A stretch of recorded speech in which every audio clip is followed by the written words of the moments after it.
आज तक पंजाब में सबसे पहले बात भारत के रत्न यानी रतन टाटा की। 86 वर्ष की उम्र में देश के उद्योगपति रतन टाटा दुनिया को अलविदा कह गए। मुंबई के ब्रीच कैंडी अस्पताल में रतन टाटा ने अंतिम सांस ली। रतन टाटा वो व्यक्तित्व हैं जिनका नाम हर देशवासी सम्मान के साथ लेता है। रतन टाटा का पार्थिव शरीर नरिमन पॉइंट स्थित national centre for performing arts में लोगों के अंतिम दर्शनों के लिए रखा गया, जहां देश की जानी मानी हस्तियों ने उन्हें श्रद्धांजलि अर्पित की। राजकीय सम्मान के साथ उन्हें अंतिम विदाई दी गई।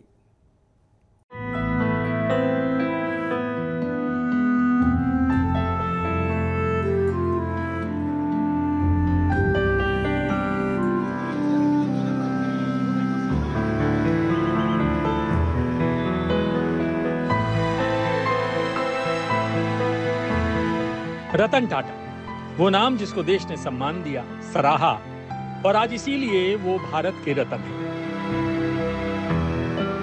86 साल की उम्र में रतन टाटा दुनिया को अलविदा कह गए। यकीनन रतन टाटा का चले जाना देश के लिए क्षति है, और इसीलिए आज भारत के रतन की अंतिम विदाई में देश की जानी मानी हस्तियां शामिल हुई। भारत के अनमोल रतन का मुंबई के वर्ली शमशान भूमि पर पारसी रीति रिवाजों से अंतिम संस्कार किया गया। रतन टाटा को राजकीय सम्मान के साथ अंतिम विदाई दी गई तो मानो पूरी मुंबई थम गई हो।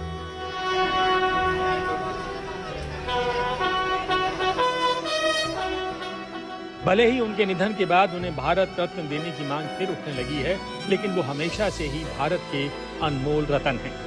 इसीलिए रतन टाटा के अंतिम दर्शन करने पहुंचे आदित्य बिरला ग्रुप के चेयरमैन कुमार मंगलम बिरला ने कहा कि उनके निधन पर दुख नहीं बल्कि उसे सेलिब्रेट करना चाहिए।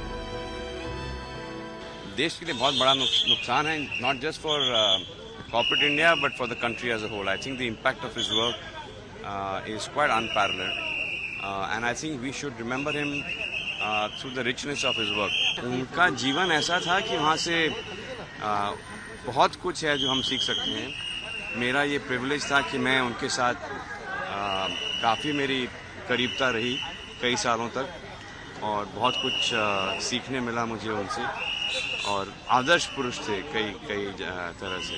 तो हमको उनकी जो जिंदगी है सेलिब्रेट करना चाहिए। रतन टाटा ऐसी शख्सियत थे कि जो उनसे एक बार मिल लिया वो उनका मुरीद बन गया। उन्हें अंतिम विदाई देने पहुंचे आरबीआई गवर्नर शक्तिकांत दास ने कहा कि सादा जीवन उच्च विचार वाली कहावत को रतन टाटा ने चरितार्थ किया।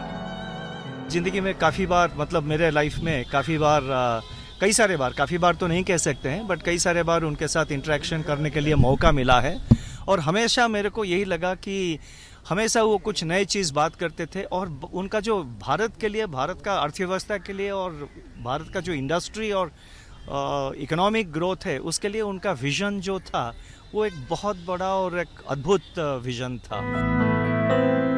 पीएम मोदी विदेश दौरे पर हैं, लेकिन जैसे ही उन्हें कल रात रतन टाटा के निधन की खबर मिली, उन्होंने रतन टाटा को दूरदर्शी और दयालु बताते हुए अपने साथ की इन तस्वीरों को सोशल मीडिया पर साझा किया।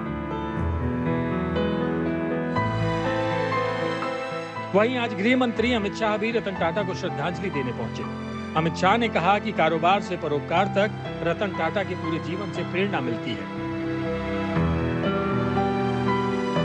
रतन टाटा जी, मेरा उनसे व्यक्तिगत भी गहरा परिचय रहा, परंतु न केवल भारतीय उद्योग जगत के, पूरे विश्व के एक सम्मानीय उद्योजक रहे।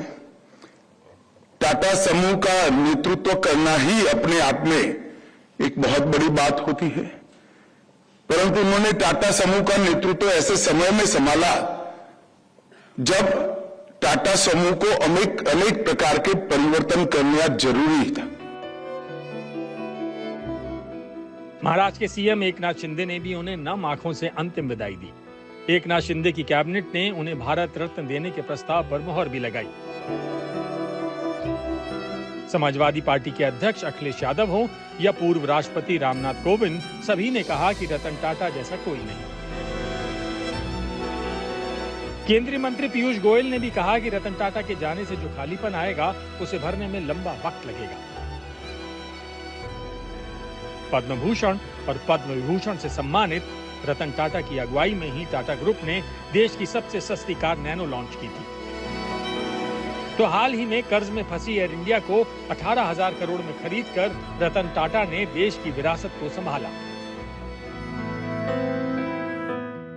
देश ही नहीं, दुनिया भर में बिजनेस में अपना लोहा मनवाने वाले रतन टाटा जितने कामयाब कारोबारी थे, निजी जिंदगी में वो उतने ही सादगी पसंद इंसान थे। यकीन होना मुश्किल है, लेकिन वो मुंबई में अपने छोटे से फ्लैट में रहते थे और अक्सर अपनी कार खुद ही ड्राइव करते थे। इसीलिए हम कह रहे हैं कि रतन टाटा होना आसान नहीं। मुंबई से साहिल जोशी के साथ आज तक ब्यूरो। पंजाब के मुख्यमंत्री भगवंत मान ने भी रतन टाटा के निधन पर संवेदना व्यक्त की। उन्होंने सोशल साइट एक्स पर पोस्ट किया और लिखा, उद्योग जगत के महानायक और भारत और दुनिया के मशहूर उद्योगपति रतन टाटा जी के निधन की खबर बेहद दुखद है। उद्योग क्षेत्र के अलावा रतन टाटा जी ने समाज सेवा और राष्ट्र निर्माण में भी महत्वपूर्ण योगदान दिया। ईश्वर दिवंगत आत्मा को अपने चरणों में स्थान दे और उनके परिवार एवं प्रशंसकों को इस दुख को सहन करने की शक्ति दे।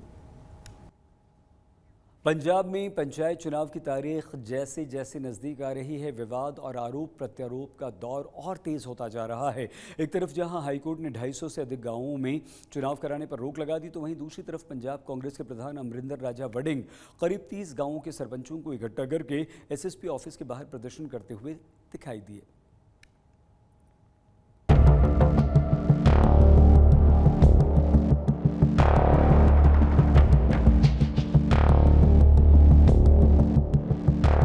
पंजाब में नॉमिनेशन लिस्ट फाइनल होने के बाद पंचायत चुनाव का काउंटडाउन शुरू हो गया है। इस बार पंजाब में सरपंच पद के लिए 25,588 और पंच पद के लिए 80,598 उम्मीदवार मैदान पर हैं, जिनकी किस्मत का फैसला 15 अक्टूबर को होगा।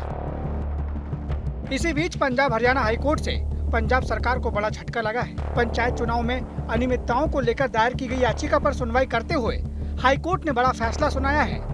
कोर्ट में करीब 270 गाँव की तरफ से दायर की गई याचिका पर फैसला सुनाते हुए इन गांवों में पंचायत चुनाव कराने पर रोक लगा दी गई है। हाईकोर्ट की तरफ से लगाई गई ये रोक सिर्फ उन गांवों पर लागू होगी जिनकी तरफ से कोर्ट में याचिका दायर की गई है। वहीं अन्य पंचायतों में पहले की तरह से ही 15 अक्टूबर को वोट डाले जाएंगे। हाईकोर्ट ने जितने भी पिटिशंस उनके पास आज लिस्टेड थी, सब में स्टे का ऑर्डर किया है। हम सबको साइनॉप्सिस देने के लिए कहा है एंड एलिगेशंस काफ़ी गंभीर हैं और हाईकोर्ट ने कई पिटिशंस में तो ये कल भी ऑब्जर्व किया था कि this is murder of democracy. काफ़ी लोगों को मारपीट की गई है, लोगों के नॉमिनेशन पेपर्स रिटर्निंग ऑफिसर्स ने ही फाड़ दिए एंड लोगों को जिनके एक्सेप्ट कर लिए गए थे नॉमिनेशंस, उनके दोबारा रिवाइज करके भी नॉमिनेशंस रिजेक्ट कर दिए गए। ऐसी कोई प्रोविज़न ही नहीं है एक्ट में जहां रिटर्निंग ऑफिसर दोबारा रिवाइज कर सकता है कोई भी एक लिस्ट को। 270 पंचायतों की दायर याचिका पर अब अगली सुनवाई वोटिंग से एक दिन पहले 14 अक्टूबर को होगी। इसके साथ ही हाईकोर्ट ने इलेक्शन कमिश्नर राजकुमार चौधरी की नियुक्ति को लेकर सरकार से जवाब मांगा है, जिस पर सरकार की तरफ से जवाब दाखिल किया जा चुका है। हाईकोर्ट ने सख्त टिप्पणी करते हुए कहा कि क्या पंजाब सरकार पंचायत चुनावों की नोटिफिकेशन वापस लेगी? क्या सरकार पंचायत चुनाव सही ढंग से करवा सकती है या फिर हाईकोर्ट इसे लेकर कोई आदेश जारी करे? मानयोग हाईकोर्ट ਨੂੰ ਕਿ 10,000 ਤੋਂ ਵੱਧ ਬਈ ਲੋਕਾਂ ਦੇ ਨੋਮੀਨੇਸ਼ਨ ਪੇਪਰ ਰੱਦ ਕੀਤੇ ਇਹਨਾਂ ਨੇ, ਉਹਨਾਂ ਦਾ ਕੌਣ ਵਾਲੀ ਵਾਰਸ ਹੈ ਔਰ ਅਸੀਂ ਮੰਗ ਕਰਦੇ ਹਾਂ ਕਿ तमाम ਚੋਣ ਪ੍ਰਕਿਰਿਆ ਰੱਦ ਹੋਣੀ ਚਾਹੀਦੀ ਹੈ ਤੇ ਕੇਂਦਰੀ ਸੁਰੱਖਿਆ ਏਜੰਸੀਆਂ ਤੇ ਕੇਂਦਰੀ फोर्सेज ਨੂੰ लगा के ये दोबारा इलेक्शन होनी चाहिए है। आज आम आदमी पार्टी पूरी तरह एक्सपोज हो गई है, लोकतंत्र की दुहाई देने वाले लोकतंत्र के हत्यारे बन गए और मैं समझदा जे थोड़ी जी भी गैरत इन्हां आम आदमी पार्टी दे विच होवे, मुख्यमंत्री समेत पूरी वजारत नूं रिजाइन कर देना चाहिए, इस्तीफा दे देना चाहिए। किस तरीके दे नाल देखो जिहड़ियां पंचायतां हुंदियां ने ਉਹ ਸਾਡੀ ਨੀਂਹ ਹੁੰਦੀ ਹੈ ਲੋਕਤੰਤਰ ਦੀ, और जो तुसीं नींह नूं ही खाण लग पोगे तो किहड़े लोकतंत्र की इमारत खड़ी करना चाहते हो? पंजाब में विपक्षी दल लगातार मान सरकार पर पंजाब चुनाव में धांधली करने का आरोप लगा रहा है। इसी बीच पंजाब कांग्रेस के अध्यक्ष अमरिंदर राजा वडिंग भी मुक्तसर साहिब में 29 गांव के 67 सरपंचों और पंचों के साथ प्रदर्शन करने के लिए एसएसपी कार्यालय पहुंचे। राजा बडिंग ने आरोप लगाया कि रिटर्निंग ऑफिसर के द्वारा जानबूझकर विपक्षी दलों के नुमाइंदों के कागजात को खारिज किया जा रहा है। ਉਹ ਨੋਟੀਫਿਕੇਸ਼ਨ ਚੈਲੰਜ ਹੋਣ ਲੱਗਿਆ ਔਰ ਮੈਨੂੰ ਲੱਗਦਾ ਇਹ ਚੁਣਾਵ ਹੀ ਰੱਦ ਹੋ ਜਾਣਗੇ ਕਿਉਂਕਿ ਬਹੁਤ ਜ਼ਿਆਦਾ ਵੱਡੀ ਧਾਂਦਲੀ ਪੂਰੇ ਪੰਜਾਬ ਦੇ ਵਿੱਚ ਹੋਈ ਹੈ। ਇੰਨਾ ਧੱਕਾ ਕਦੇ ਕਿਸੇ ਸਰਕਾਰ ਨੇ ਨਹੀਂ ਕੀਤਾ। ਇਹ ਹੁੰਦਾ ਸੀ ਮਾੜਾ ਮੋਟਾ ਕੋਈ ਆਟੇ 'ਚ ਨੂਨ ਪਾਤਾ ਕਿਤੇ, ਪਰ ਇਹਨਾਂ ਨੇ ਤਾਂ ਮਾਰਿਆ ਸ਼ੇਰਾਂ ਨੇ ਸਾਰਾ ਨੂਨ ਪਾਤਾ ਔਰ ਕਦੇ ਇਸ ਤਰ੍ਹਾਂ ਇਸ ਜ਼ਿਲ੍ਹੇ 'ਚ ਨਹੀਂ ਹੋਇਆ ਸੀਗਾ। ਇਹ ਧਰਨੇ ਲੱਗਣੇ ਐ, ਲੜਾਈ ਲੜਨੀ। ਸੋ ਮੈਂ ਸਮਝਦਾ ਕਿ ਬਹੁਤ ਮਾੜਾ ਹੋਇਆ ਔਰ ਮਾਨਯੋਗ ਅਦਾਲਤ ਨੇ ਵੀ ਬਹੁਤ ਚੰਗਾ ਕਦਮ ਮੈਂ ਕਿਹਾ ਜੱਜ ਸਾਹਿਬ ਹੋਰਾਂ ਨੇ ਉਹਨਾਂ ਨੇ ਜਿਨ੍ਹਾਂ ਨੇ ਵੀ ਕੀਤਾ ਅਸੀਂ ਸ਼ੁਕਰਗੁਜ਼ਾਰ ਹਾਂ कि लोकतंत्र की इस दे नाल बहाली रहे। आपको बता दें कि अब तक पंजाब में पंचायत चुनाव से पहले ही करीब 3800 उम्मीदवार निर्विरोध सरपंच चुन लिए गए हैं। वहीं कुल 48,861 पंच भी निर्विरोध चुने गए हैं। इसके बाद अब पंजाब में 13,229 ग्राम पंचायतों के लिए 15 अक्टूबर को वोटिंग होनी है। आज तक ब्यूरो। पंजाब के नए चीफ सेक्रेटरी के.पी. सिन्हा ने आज अपनी जिम्मेदारी संभालने इस अवसर पर होम सेक्रेटरी विभिन्न सीनियर अधिकारियों के साथ वहां मौजूद रहे। वहीं सिन्हा साहब का कहना है कि जो जिम्मेदारी सरकार ने उन्हें सौंपी है उसे वो पूरी निष्ठा के साथ निभाएंगे। के.पी. सिन्हा पंजाब के 43वें मुख्य सचिव हैं और उन्होंने इस जिम्मेदारी को महत्वपूर्ण जिम्मेदारी बताते हुए कहा कि वो अपने काम को दक्षतापूर्ण करने का प्रयास करेंगे। अमृतसर में दिन ब दिन क्राइम बढ़ रहा है। ड्रग तस्करी पर नकेल कसने के लिए पुलिस फिर से एक्शन में है। एक तरफ अमृतसर में पुलिस ने जेल वार्डन समेत 3 युवकों को गिरफ्तार किया जिनके पास से करीब 4.5 किलो हेरोइन और 4 लाख रुपए की ड्रग मनी को बरामद किया गया। वहीं दूसरी तरफ अमृतपाल सरूर पुलिस ने अलग अलग मामलों में 3 युवकों को गिरफ्तार किया। उनके पास से 8 पिस्तौल और मैगजीन और 17 कारतूस बरामद किए। पुलिस के अनुसार गिरफ्तार किए गए सभी लोग पाकिस्तान में बैठे नशा तस्करों के संपर्क में थे। सीमा पार से ड्रोन के द्वारा ड्रग्स मंगवाकर पंजाब में तस्करी करते थे। ਜਿਹੜਾ ਅੰਦਰ ਦਰਸ਼ਨ ਲॉयਡ ਆ ਉਹਨੇ ਇਹ ਸਾਰਾ ਨੈਟਵਰਕ ਚਲਾ ਰਿਹਾ। ਕਿੰਗ ਪਿਨ ਉਹੀ ਹੈ, ਉਹ ਭਰਾਵਾਂ ਨੂੰ ਵੀ ਉਹੀ ਪਹੁੰਚਾ ਰਿਹਾ।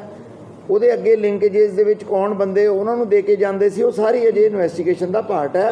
ਇਹਦੇ 'ਚ ਦੇਖੋ ਤਕਰੀਬਨ 6 ਮਹੀਨੇ ਦੇ ਆ ਟਾਈਮ ਕਹਿ ਰਹੇ ਆ ਇਹ, ਪਰ ਇਹਨੂੰ ਅਸੀਂ ਸਾਰੀ ਟੈਕਨੀਕਲ ਐਵੀਡੈਂਸ ਸਾਰੀ ਲਿਆਉਣੀ ਪਏਗੀ ਔਰ ਜਦੋਂ ਇਹ ਦਰਸ਼ਨ ਲੈ ਕੇ ਆਵਾਂਗੇ ਉਸ ਤੋਂ ਬਾਅਦ ਐਕਚੁਅਲੀ ਗੱਲ ਸਾਹਮਣੇ ਆਮਣੇ ਹੋ ਕੇ ਤੇ ਤਸਦੀਕ ਹੋਏਗੀ। ਕਈ ਵਾਰੀ ਮੁਲਜ਼ਮ ਇਨੀਸ਼ੀਅਲ ਸਟੇਜ ਤੇ ਝੂਠ ਬੋਲ ਕੇ ਆਪਣੇ ਆਪ ਨੂੰ ਕਵਰ ਕਰਨ ਦੀ ਕੋਸ਼ਿਸ਼ ਕਰਦੇ ਹਨ, ਜਿਸ ਦੇ ਤਹਿਤ 2 ਵੱਖ-ਵੱਖ ਆਪਰੇਸ਼ਨਸ ਦੇ ਵਿੱਚ ਅੰਮ੍ਰਿਤਸਰ ਦਿਹਾਤੀ ਪੁਲਿਸ ਵੱਲੋਂ 8 ਪਿਸਟਲ 32 ਬੋਰ ਉਸ ਨਾਲ 8 ਮੈਗਜ਼ੀਨ 17 ਜ਼ਿੰਦਾ ਰੌਂਦ ਤੇ 3 ਵਿਅਕਤੀਆਂ ਨੂੰ ਕਾਬੂ ਕੀਤਾ ਗਿਆ ਹੈ। ਇਹਦੇ ਵਿੱਚ ਜਿਹੜਾ ਪਹਿਲਾ ਸਾਡਾ ਆਪਰੇਸ਼ਨ ਹੈ ਜਿਹਦੇ ਤਹਿਤ 5 ਪਿਸਟਲ ਜਿਹੜੇ ਹੈ ਰਿਕਵਰ ਹੋਏ ਨੇ 32 ਬੋਰ ਦੇ। ਉਹਨਾਂ ਦੇ ਵਿੱਚੋਂ 2 ਵਿਅਕਤੀ ਜਿਹੜੇ ਹੈਗੇ ਆ ਚਰਨਜੀਤ ਸਿੰਘ ਉਰਫ ਚੰਨੀ ਪੁੱਤਰ ਬਲਜਿੰਦਰ ਸਿੰਘ ਨੇਸ਼ਟਾ ਦਾ ਰਹਿਣ ਵਾਲਾ ਹੈ। ਇਹ ਪੁਲਿਸ ਸਟੇਸ਼ਨ ਘਰਿੰਡਾ ਦਾ ਵਸਨੀਕ ਹੈ।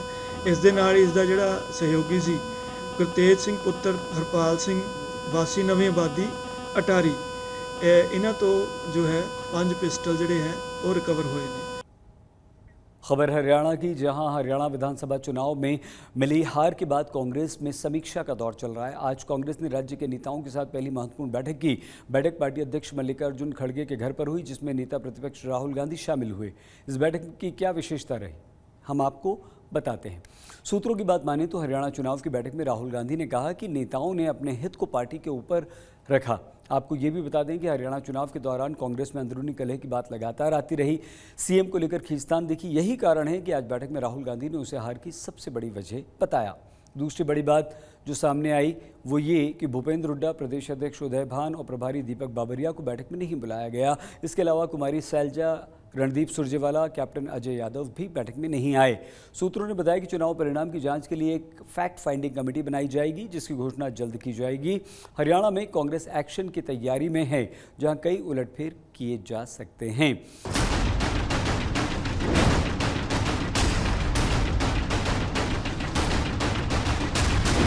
हरियाणा की हार पर कांग्रेस का सबसे बड़ा मंथन। हार की वजह जानने में जुट गया कांग्रेस आला कमान।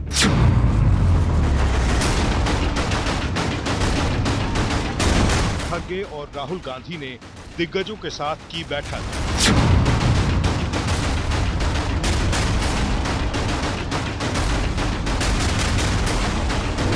मीटिंग में हरियाणा की हार पर राहुल गांधी को आया गुस्सा। हार को लेकर राहुल गांधी ने अपने नेताओं को जमकर सुना दी।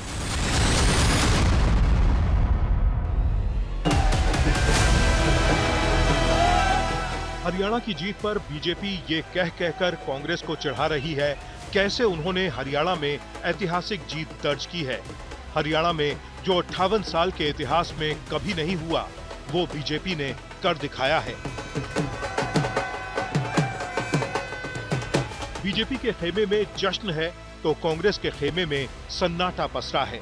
कांग्रेस को हरियाणा में हार का जैसे गहरा सदमा पहुंचा है, क्योंकि कांग्रेस वाले तो एग्जिट पोल पर ही जीत का जश्न मनाने लगे थे और तो और नतीजों से पहले अनुमान पर ही सीएम पद के लिए अपनी अपनी दावेदारी पेश करने लगे थे।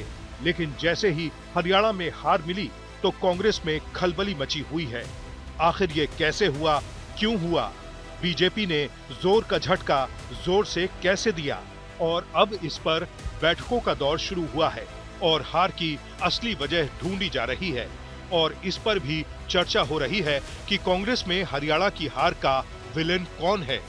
क्या हरियाणा में कांग्रेस को हार भीतर घात की वजह से तो नहीं मिली है? आखिर हरियाणा में कांग्रेस का मैनेजमेंट कहां और कैसे फेल हुआ है? बुधवार को राहुल गांधी और पार्टी अध्यक्ष मल्लिकार्जुन की मुलाकात हुई थी और गुरुवार को पार्टी की मीटिंग बुला ली जाती है और बैठक में हरियाणा की हार की समीक्षा पर बात शुरू होती है।